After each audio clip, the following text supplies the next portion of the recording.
Hi, it's Steve. Today we'd like to show you how to replace a new LED light bulb in your refrigerator. It's a really easy job. Let me show you how we do it. So simply reach in behind the shield, remove the old light bulb.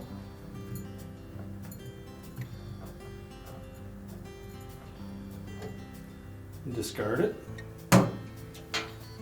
Then we'll just line up the new LED light bulb.